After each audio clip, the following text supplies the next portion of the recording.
시편 제5권 첫 번째 시 107편을 우리가 함께 읽었습니다.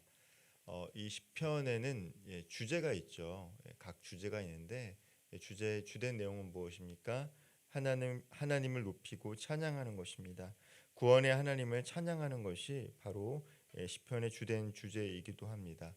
우리가 노래를 부를 때 노래에는 주제와 가사에는 주제가 있습니다. 마찬가지로 시편은 우리를 구속하시고 속량하신 하나님에 대한 찬양이 기록이 되어 있는 것입니다. 즉 하나님을 높이신 것이죠. 하나님을 높이신 것이 아니라면 사실 찬송도 찬양이라 할 수도 없습니다. 이제 오늘날 CCM이라고 하는 찬양들을 자세히 들여다보면 하나님의 구원과 하나님의 놀라운 영광을 찬양하기보다는 오늘을 살아가고 있는 그리스도인들의 힘듦을 고백하는 가사들이 있습니다. 그 가사를 부르고 고백할 때 우리가 위로를 받을 수 있지만 우리가 기억해야 될 것은 찬송과 찬양은 나를 위로하기 위한 것이 아니라 하나님을 높이기 위함이고 하나님의 구원을 찬양하기 위함이다라는 것을 우리가 이 시편 말씀을 통해서 꼭 기억해야 될 줄 믿습니다. 특별히 오늘 이 시편에서는요, 우리가 읽은 본문에서는 이 세 가지를 찬양하고 있는데요. 첫 번째로 하나님의 인자와 기적을 찬양하고 있습니다. 하나님의 이 성품과 하나님께서 우리에게 행하신 그 일들을 찬양하고 있는 것이죠. 1절 말씀을 제가 다시 한번 읽어보도록 하겠습니다. 여호와께 감사하라. 그는 선하시며 그 인자하심이 영원함이로다. 시편 기자는 먼저 하나님의 성품에 대해서 고백함을 있습니다. 하나님의 인자하심이 영원하다. 한 사람 한 사람을 속량해 내셨기 때문입니다. 그래서 어떻게 합니까? 3절 말씀입니다. 동서남북 각 지방에서부터 모으셨도다. 동서남북 모든 곳에서 불러 모아 다시금 언약 백성으로 삼으신 그 하나님의 인자하심에 대해서 시편 기자는 고백하고 있습니다. 정확한 연대나 이 시편이 쓰여진 시기에 대해서 정확하게 언급은 되어 있지는 않지만 아마도 이 포로기 이후에 바벨론 포로 유수로부터 해방되어 다시금 이스라엘 백성들이 유다를 재건하는 그 시기에 이 시편이 쓰여질 것이다라고 학자들은 이야기합니다. 즉 동서남북에서 흩어졌던 이스라엘 백성들이 하나님의 언약을 기억하고 모여서 다시금 함께 할 수 있는 것, 이것이 바로 하나님의 놀라운 인자하심이다라는 것을 시편 기자는 고백하고 있는 것입니다. 먼 나라에서 종살이하던 백성을 해방시키시고 돌아올 수 있도록 그들을 인도하신 것입니다. 광야 사막길에서 방황하며 부르짖는 자들을 고통 중에서 건지셨음을 이 시편 기자는 찬양하고 있습니다. 바로 약속의 땅으로 돌아올 수 있도록 인도하신 것, 바로 그것이 하나님의 인자하심 덕분이다라는 것을 찬양합니다. 7절과 8절 말씀도 제가 다시 한번 읽어보겠습니다. 또 바른 길로 인도하사 거주할 성읍에 이르게 하셨도다. 여호와 인자하심과 인생에게 행하신 기적으로 말미암아 그를 찬송할지로다. 동서남북에서 흩어졌던 이스라엘 백성들을 광야길로 인도케 하여 주시고 다시금 거주할 성읍에 이르게 하신 것에 대해서 찬양하고 있습니다. 그것이 바로 기적이다라는 것이죠. 여기서 말하는 기적이 무엇입니까? 포로되었던 그들을 자유케 하여 주시고 다시금 광야길로 걷게 하셔서 그들이 거할 성읍에 이르게 하신 것이 바로 기적이다라고 고백하는 것입니다. 오늘날로 말하면 오늘 우리가 이렇게 먹고 마시고 거할 처소가 있는 것이 사실은 기적입니다라고 시편 기자는 고백하고 있는 것입니다. 우리가 하나님의 은혜 안에 거하고 있는 것은 우리가 거주할 터전이 있는 것이 하나님의 은혜입니다라고 오늘날로 말하면 시편 기자는 고백하고 있는 거예요. 아마도 먼 타지에서 종살이를 하던 언약 백성들이 각 처소에서 살다가 함께 모여서 있는 것이 얼마나 은혜로웠겠습니까? 그것을 높이고 있는 것이죠. 나의 나된 것이 하나님의 은혜인 줄 알고 감사와 찬양을 드리는 이 시편 기자의 고백을 듣게 됩니다. 그것을 통해서 하나님의 놀라운 영광을 이렇게 높이고 있는 것입니다. 오늘을 살아가는 우리들이 기억해야 될 것, 우리가 우리 된 것, 내가 나 된 것, 그리고 오늘 우리가 이렇게 일상의 삶을 살아갈 수 있는 모든 것이 여호와 하나님의 인자하심 덕분인 줄 믿으시며 살아갈 수 있는 우리 모든 성도님들 되기를 소망합니다. 두 번째로 오늘 시편 기자는요, 구원하시고 자유를 주신 것, 속량해 주신 하나님을 찬양하고 있습니다. 13절 말씀 같이 한번 읽어보겠습니다. 이에 그들이 그 환난 중에 여호와께 부르짖음에 그들의 고통에서 구원하시되. 예, 이스라엘 백성들이 이 포로 생활을 하게 되었던 것은 무엇입니까? 결국에는 언약 백성이었지만 이 시내산에서 체결했던 하나님의 옛 언약을 지키지 못했기 때문입니다. 언약의 주체이신 하나님은 그 언약을 계속 이어가고자 했지만 이스라엘 백성들이 하나님의 법도대로 살지 않았기 때문에 언약이 파기되었고 그 결과 이 쇠사슬에 매여 이방의 포로가 된 것입니다. 하나님의 말씀에 거역한 뜻의 결과였습니다. 그 결과 그들은 어떻게 됩니까? 고통 가운데 겸손해지게 된 것이죠. 바벨론에서 포로 생활을 하는 가운데 하나님의 백성인 우리가 왜 이렇게 되었을까를 그들은 늘 묵상하고 염두하게 됩니다. 그리고 그 고통 가운데 하나님을 부르짖게 됩니다. 인간의 능력으로 도와줄 수 없는 순간에 하나님께 간구하는 그들이 된 것입니다. 그리고 그들이 하나님 앞에 고통스럽게 부르짖을 때 하나님은 그들의 음성을 듣고 그들을 기억해 주셨습니다. 흑암과 사망의 그늘에서 인도해 내시고 그들이 메고 있던 이 쇠사슬, 즉 억압을 상징하는데 자유케 하신 것이죠.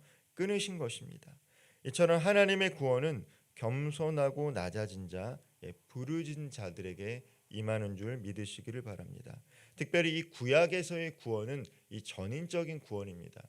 우리가 이제 구원받았다라는 것은 이 영혼의 속량만 의미하지 생각하기 쉽지만 이 구약의 기자들, 특별히 시편 기자들이 구원을 했다라는 것은 영혼뿐만 아니라 그들의 경제적인 자유의 구원을 의미하고 있습니다. 즉 우리가 겸손하고 낮아져서 하나님께 부르짖으면 우리의 영혼뿐만 아니라 전인적인 구원을 이루시는 줄 믿으시기를 바랍니다.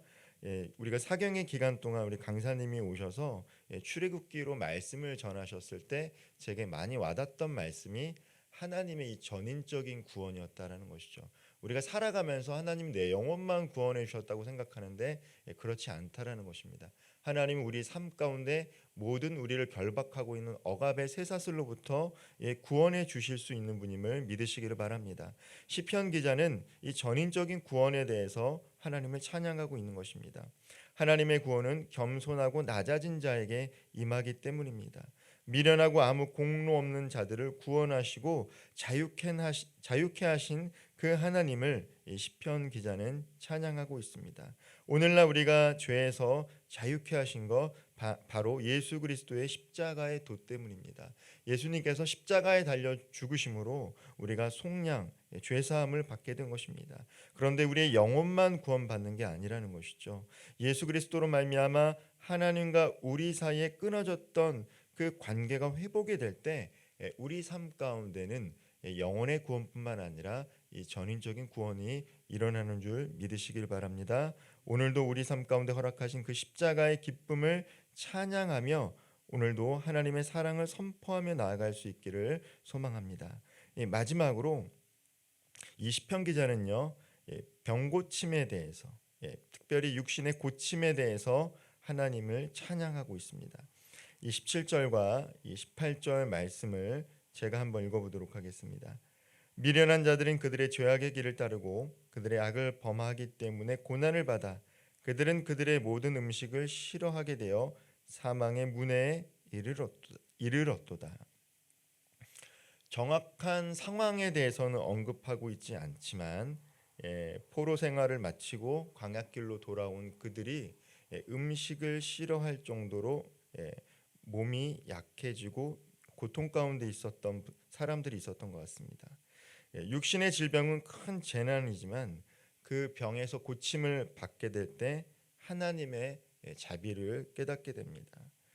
우리가 하나님께서 우리를 연단하는 과정 가운데 때로는 우리 여러 가지 시련을 주시는데 그 중에 한 가지 시련이 또 육신을 연약하게 하는 것이죠.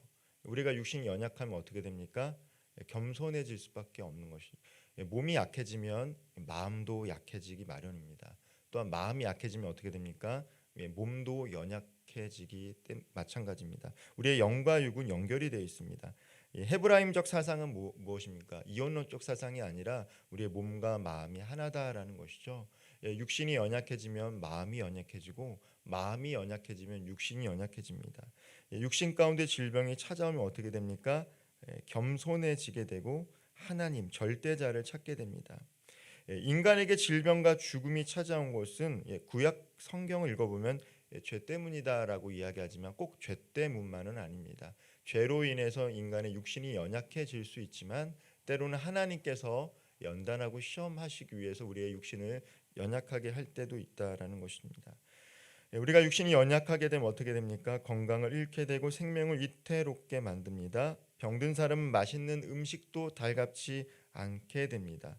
이처럼 질병이 중한 자가 하나님 앞에 부르짖을 때 하나님의 구원이 나타나게 됩니다. 특별히 예수님께서도 병 고치는 사역을 통해서 우리의 생사호박의 주관자가 하나님이심을 고백하고 있는 것입니다. 오늘날 현대 의술의 도움으로 우리가 병 고침을 받는다 할지라도 그것을 고치신 분은 하나님이시다라는 것을 우리는 반드시 기억해야 됩니다. 우리가 병원에 가서 의사의 메스에 의사의 손에 집도되어 병 고침을 받는다 할지라도 그 모든 과정 가운데 하나님이 함께 하신다라는 것을 우리는 꼭 기억해야 됩니다. 생명이 주의 손에 달려 있기 때문입니다. 그럴 때 우리는 말씀을 통해서 다시 한번 하나님께서 우리 삶을 주관하시고 회복시키시는 분이구나라는 것을 깨닫게 되며 감사의 고백이 나오게 되는 것입니다. 우리가 질병 중에서도 육신의 연약함 중에서도 마음의 연약함 중에서도 계속해서 찬송을 멈추지 말아야 될 이유가 우리가 하나님을 바라보고 고백하며 나아갈 때 하나님께서는 마음이 연약한 자, 겸손한 자들에게 이러한 전인적인 구원을 허락하시기 때문입니다. 찬송에는 치유의 능력이 있는 줄 믿으시기를 바랍니다. 우리의 몸과 마음이 약할 때 때로는 말씀이 우리 삶 가운데 들어오지 않을 때 우리가 하나님 앞에 찬송하면 하나님께서 우리의 찬송을 기억하신다라는 것입니다. 영과 육의 질병으로 고통 중에 있다면 치유의 하나님께 간구하기를 주저하지 마시기를 바랍니다.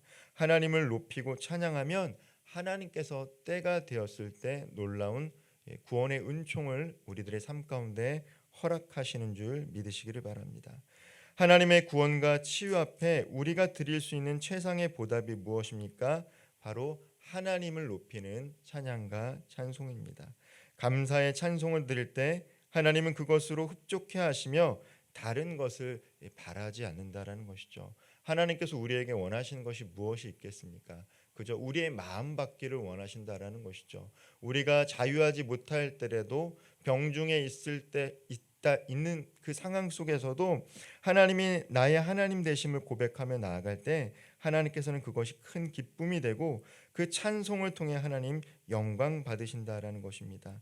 오늘도 우리의 삶 가운데 찬송이 끊어지지 않으며 늘 주님과 동행하는 하루 되기를 주님의 이름으로 축원드리겠습니다. 기도하겠습니다. 사랑과 은혜가 풍성하신 하나님, 우리가 일상의 삶을 살아가다 여러 가지 제약과 환경으로 마치 자유가 없는 삶을 살아가는 것처럼 느껴질 때가 있습니다. 그럼에도 불구하고 오늘 하루에 삶을 시작할 수 있는 거처와 필요한 물질과 영과 육의 양식을 주신 것 모든 것이 하나님의 은혜임을 고백하며 나아가게 하여 주옵소서. 때로는 우리의 육신의 연약함으로 말미암아 또 마음의 연약함으로 말미암아 쓰러지고 넘어질 때가 있습니다. 그러나 그때에도 우리가 주님을 찬송하고 찬양할 수 있는 것 하나님의 인자하심이 영원하며 우리가 마음이 연약하고 쓰러진다 할지라도 예수님의 이름으로 하나님 앞에 부르짖으며 나아갈 때 하나님의 긍휼하신 은혜가 우리 삶 가운데 임하는 줄 믿기 때문입니다. 하나님, 오늘도 주님과 동행하며 어떠한 상황 속에서라도 하나님을 찬양하며 나아가기를 소망합니다. 우리의 상황이 어떠하든 이스라엘을 구원하시고 이스라엘을 회복시키셨던 그 하나님이 오늘 우리의 삶을 구원하시고 회복시키시고 인도하심을 믿고 나아갈 수 있는 은혜의 하루 되게 하여 주옵소서. 이 모든 말씀 우리 구주 예수 그리스도의 이름으로 간절히 기도하옵나이다. 아멘.